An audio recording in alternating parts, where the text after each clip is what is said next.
ลับเข้าสู่ช่วงที่2ของรายการสิ่งที่เราขาดไม่ได้เลยก็คือภารกิจของหน่วยบัญชาการทหารพัฒนากับช่วงชานเรือนนะคะสำหรับภารกิจแรกที่เรานำมาฝากในวันนี้กองบัญชาการกองทัพไทยโดยหน่วยพัฒนาการเคลื่อนที่26สำนักงานพัฒนาภาค2หน่วยบัญชาการทหารพัฒนาได้จัดกำลังพลชุดผสมเทียมออกให้บริการในพื้นที่จังหวัดสกลนครดังนี้นะคะ 1. ได้ผสมเทียมกระบือของนายอนันต์เกตวงศาบ้านเลขที่201หมู่4ตำบลขั้วก่ายอำเภอวานอนนิวาสจังหวัดสกลนคร 2. ได้ผสมเทียมโคของนายภูวดลอุตสาหพรมบ้านเลขที่236หมู่7ตำบลพันนาอำเภอพันนานิคมจังหวัดสกลนคร 3. ได้ทำการรักษาสัตว์ซึ่งเป็นกระบือของนายคำเคลื่อนเทพวงศาบ้านเลขที่189หมู่1ตำบลขั้วก่ายอำเภอวานอนนิวาสจังหวัดสกลนครมาอีกหนึ่งภารกิจนะคะ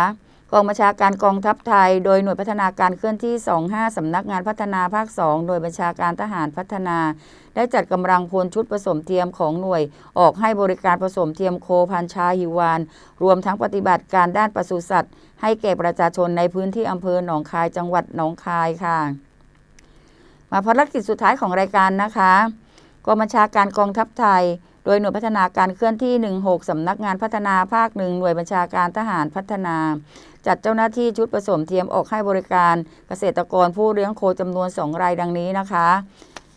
1. ได้ผสมเทียมให้กับโคของนายสมพงษ์วุฒนูเกษตรกรผู้เลี้ยงโคบ้านโคกบ้านเลขที่96หมู่16ตำบลบ้านโคกอำเภอเมืองเพชรบูรณ์จังหวัดเพชรบูรณ์โดยใช้น้ำเชื้อโคพ่อพันธุ์อเมริกาบามันแดงค่ะ 2. ได้ติดตามลูกโคเกิดของนายภริศสิงห์ทองเกษตรกรผู้เลี้ยงโค